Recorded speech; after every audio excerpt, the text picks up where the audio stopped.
Our next guest is fighting Travis Browne at UFC 187. He's a former UFC heavyweight champion and has fought across companies such as Affliction, World Series of Fighting, Strikeforce. Ladies and gentlemen, Andrei Arlovski is on Submission Radio. Andrei, welcome to the show.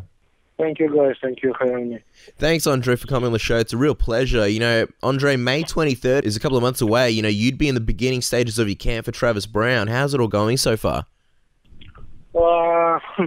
I just started, It's like I did some, I would say probably I had the active holiday back at home, and I play hockey. I hit backs, I did some stuff, and hopefully I came to Albuquerque with some, already, I'm ready to train, and I had a couple workouts with my strength and condition coach, Adrian Gonzalez, to elevate, and everything good. Wonderful. Sounds like you're really starting to get into it, Andre. Now, before we discuss what's happening at UFC 187, we want to jump back in time and have a look at a couple of highlights in your career for all the listeners listening across Australia and around the world. We read that from a very young age, you reportedly got bullied, which motivated you to get into the gym and was one of the factors, that possibly got you into MMA. Was that one of the factors that got you into MMA, Andre? No, absolutely not. So all my life, still age 20, I wanted to be a strong guy. I wanted to be a Mr. Olympia bodybuilder. And I just, at age 16 and being police academy, I started doing Samba and kickboxing and judo. And I said to myself, why not? I want to try myself in MMA. And in 2000, I came in the States and started competing in the United States. Now, fans are now seeing a lot of Russian Sambo fighters come into the UFC, Andre, and you won silver medal at the Sambo World Cup and another silver medal at the World Sambo Championship at a young age. No. Gold, not silver. Gold? Once it was silver, once it was gold, and third time it was bronze, first one. Sorry about that, Andre. Okay, glad we clarified that up. I'm curious, how did you get involved in Sambo and what was the experience like for you? Like I said, I was in police academy. I was big, strong kid, and commander gave me an order to compete in heavyweight divisions, and I had no idea what to do. We practiced for couple weeks before the tournament. I took second place, and the reason why I took second place because when I met guy in the finals, he tried to do something. I just grabbed him and 5 minutes I just walked. They gave me a warning, and he won by one point. And I thought to myself, it's a good idea to maybe start training in Samba because you're gonna be off the duties, you're gonna have really good benefits. So I decided why not, and how come I became a member of national Sambo team, and I started training in kickboxing back in 15 years ago. I met some guys. They brought boxers from Belarus to United States, and I won. I was first guy who competed in MMA, and I love it. And since that, I spend most time in the United States, and I am who I am. Yeah, absolutely. And it's an amazing history and background. Now, you had some amazing fights during your first run in the UFC. I just want you to take us back to the moment when you first won the UFC Heavyweight Championship by beating Tim Silva at UFC 51. What was that moment like for you? Take us back to that moment. I was the happiest man on earth. So, and also it was a while ago, and I pretty much forget that I was a world champion. I have goals in front of me, and I just need to reach my goals and follow my dreams. That's it. I don't live with the past, I have to live this present and look in the future. So. Yeah, of course. Well, with Tim Silva, he is someone who will always be tied to you due to, some of the historic fights and moments that both of you shared. When you think of your fights with Tim, what's the one moment that stands out the most to you? Like I said, I was a champion, but I was the happiest man, and I'm just looking forward, Now I have to face my former teammate and friend, Travis Browne, so that's it. Absolutely. Now, we just want to go back to, your first time outside the UFC. You had a bit of a difficult run. You lost a few fights in a row, 4 fights in a row. Just tell us, what was that time like for you? Was it a frustrating period? Because a lot of people were talking about, we'd like to see Andre retire. But just wondering, what was that moment like for you around that time? First of all, I was pissed. And people who said this, especially who was like around me. And I gave a call to Greg Jackson. I asked him, what you think? He said, absolutely not. You have a lot of things to do. Just come to Albuquerque, train with me, and we're going to start everything all over again. And I said, okay, sounds good to me. And since 2009, I believe, for 10, no, yeah, 10 or 9, I'm training here. All my camps in Albuquerque, New Mexico, with Greg Jackson. It's funny you say that because in 2011, Greg was actually in Sydney, Australia. We had the same conversation with him. We asked him, what's happening with Andre? And Greg said, I'm not ready to give up on him. We're still going to train. We're going to, do our thing. And from August 2011, you went on to win every single fight. The only fight you've lost was Anthony Rumble Johnson. What do you credit to this resurgence in your career? And, what did you change? You know what, like I repeat over and over, and I start training with Greg Jackson even before Emelianenko fight so far the most important fight in my life. It might be different story right now, but so I guess everything happened for a reason, and I really appreciate for that hand of help what Greg Jackson gave me. And now everything good. Right place, right coaches, and I have, like I said, I have a lot of things to do. Yeah, no, absolutely. Now, fans were absolutely excited when they found out that you were going to be making a return to the UFC. You made your big return at UFC 174. What went through your mind, and what did you think when you finally realized that you're going to have that second run in the UFC and you made it back into the company? Well, I'm nervous a lot, and I didn't happy with my performance against Brandon Sharp, but it's okay. The first step, he always like the hardest one, and I had a lot of I had a lot of criticism. Even like Dana White, he was pissed, but it is what it is, Now I feel better. I get my confidence back, and everything good. And just before we talk about your fight against Bigfoot Silva, when you were fighting in those other companies like Affliction, Strikeforce World Series of Fighting, was the UFC always a goal for you at that time? Was the UFC where you wanted to be?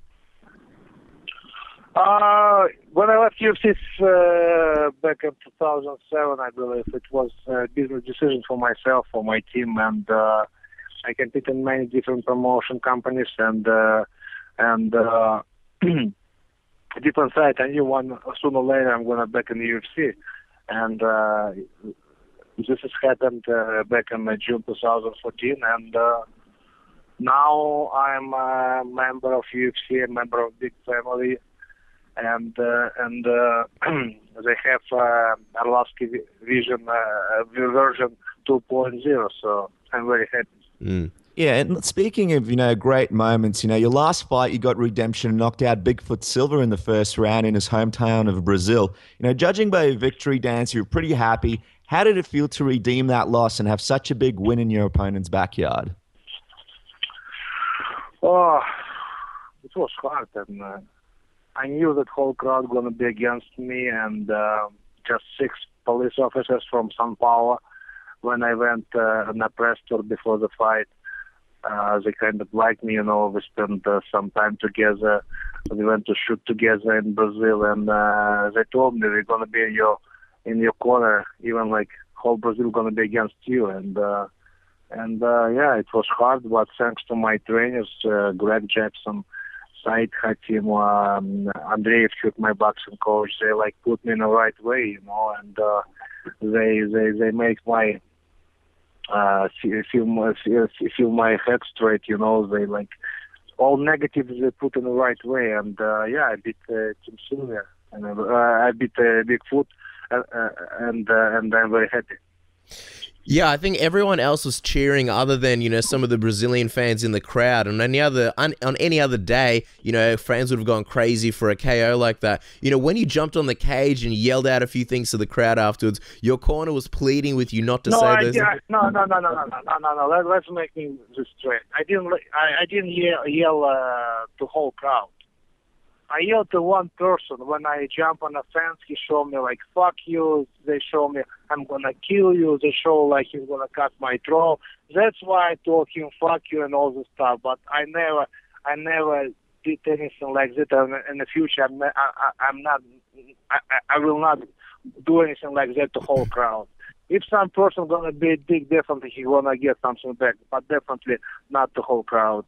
Come on, I built my image for 15 years almost, and lose because of I'm gonna dig head to the whole crowd. Absolutely, it's not like Andrei Arlovski. Sure. Was especially for one person. That's it. Okay, good. Yeah, I'm actually really. Be honest with you, be honest with you. When I beat Bigfoot, and when I went from Octagon, I went to the dressing room.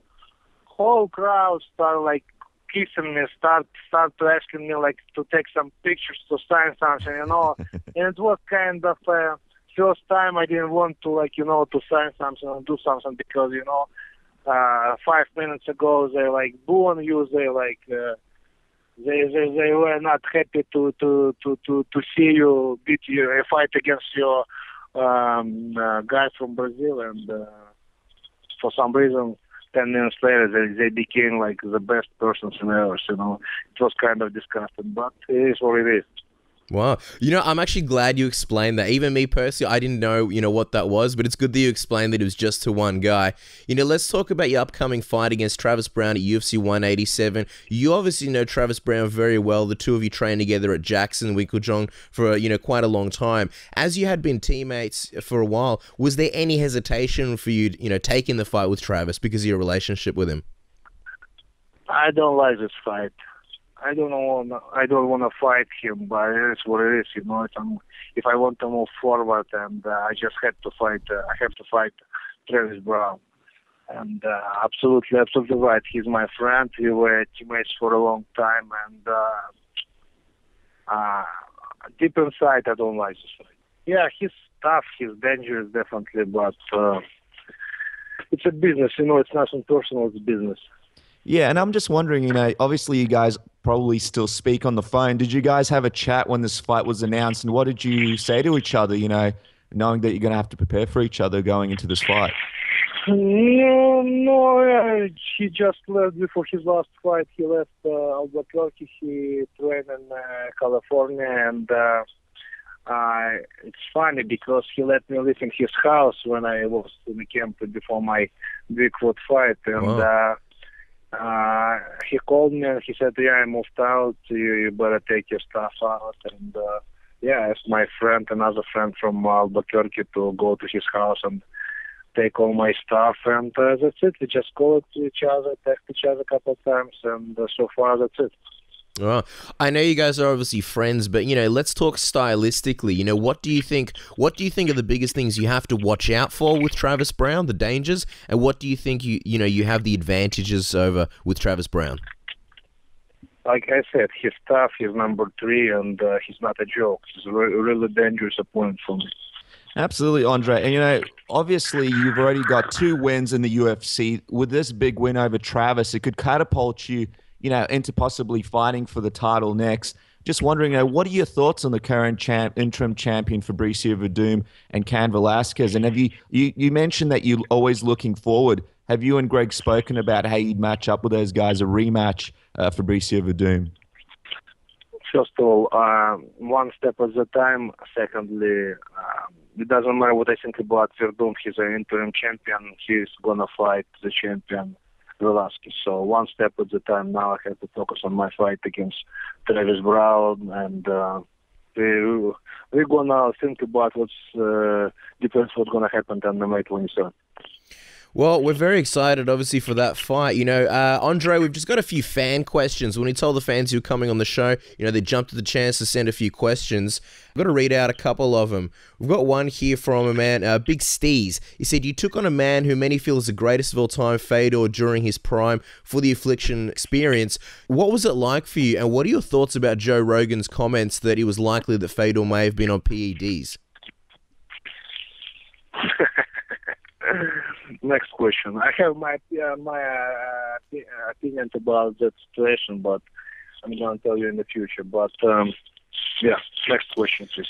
All right, we'll wait for the Andrei Arlovski book. Andre, this is one from Captain Crunch 6. You had some issues with Overeem when you first joined Greg Jackson's. You guys look like you've patched up your relationship now. What's your relationship like now with Alistair? With who? With Alistair Overeem? With Alistair, yeah. We're just teammates. Okay, wonderful. And we got one last fan. Sorry, I didn't mean to cut you off. Go on, Andre. No, that's it. We just teammates. That's it. Nothing more. Right. So there's no friendship there. There's no relationship outside the gym. No. One last fan question, Andre. We got a fan question here from Crazy Bones. Crazy Bones would like to know, out of all the amazing knockouts that you've had throughout your career, what would you say is your favorite one out of all of them? I don't know. It doesn't matter when you knock somebody out, but definitely remember when people knock you out. And my nightmare is fucking when Emelianenko knocked my ass out in Affliction card. So just... it's ridiculous. It was so far back in 4 years ago. It was the biggest fight in my life, and I fought like I don't know, like I just have bad words. Fought like anyway. I did what I didn't supposed to do. I jumped with flying knee. I gave him a present. I would love to if UFC gonna sign him and I want a rematch.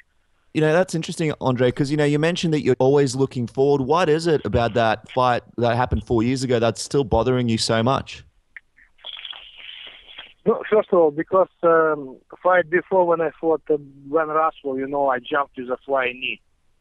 And I heard Ben Russell, people went crazy, and for some reason I thought I can do anything what I want. I can throw elbows, knees, and I jumped with a flying knee when I fought Emelianenko. And I didn't cover myself, it just lights out, John McCartney woke me up, and that's it. He said, yeah, buddy, that's it.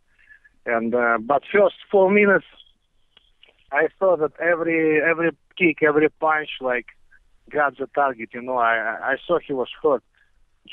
I just need to at that time I needed to stick with the game plan, first or second round, and I whooped his ass definitely. But it is what it is. Fact that he's knocked my ass out, and I lost that fight.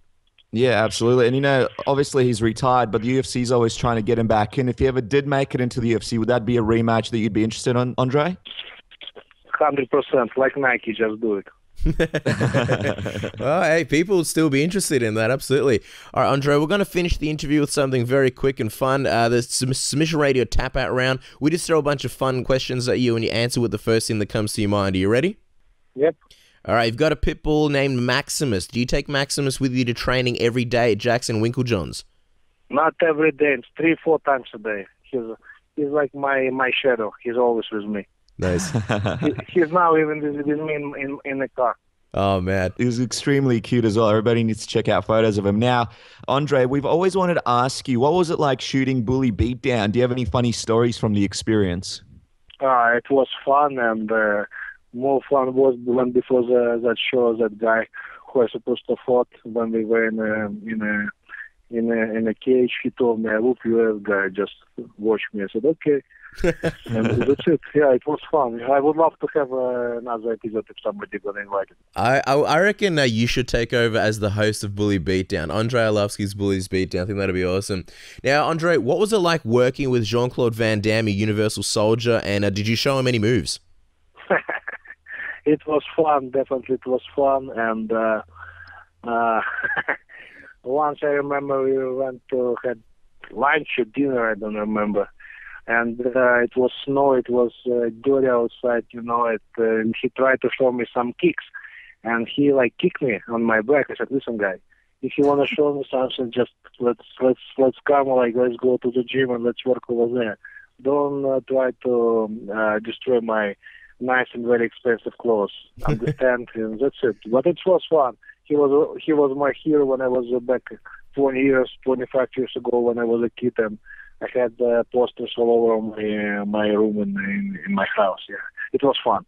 Now, Andrei, this is an important question that fans would like to know. Are you ever planning on shaving off the beard and possibly going with a mustache into a fight? One more time, what? Would you ever plan on shaving off your beard and having a cool mustache going into a fight? Absolutely not. All right, well, maybe in 20, 30 years, but not now. All right, you are looking forward, Andrei. Now, Andrei, John Dodson told us that he likes to spar with you in practice because he moves very quickly, and you have a hard time hitting him. You know, have you caught John Dodson yet? And how was it sparring with John Dodson? Tough midget. No, he's I like to move around with him because it definitely works for me. But come on, what do you mean I can punch him? I punch him all the time. He's crying like a baby. Now, he's a good guy and I love him. Yeah, no, he's an absolute legend. We love having him on the show. Now, a question here is, do you still train Sambo, and could we ever expect to see you do any throws or leg locks in the future in any of your fights in the UFC? Of course. If I'm going to have opportunity to do leg lock someone during the fight, definitely will do. But I don't want to compete anymore in Samba. Do you train it at all though? In Samba? Yeah. No. Okay.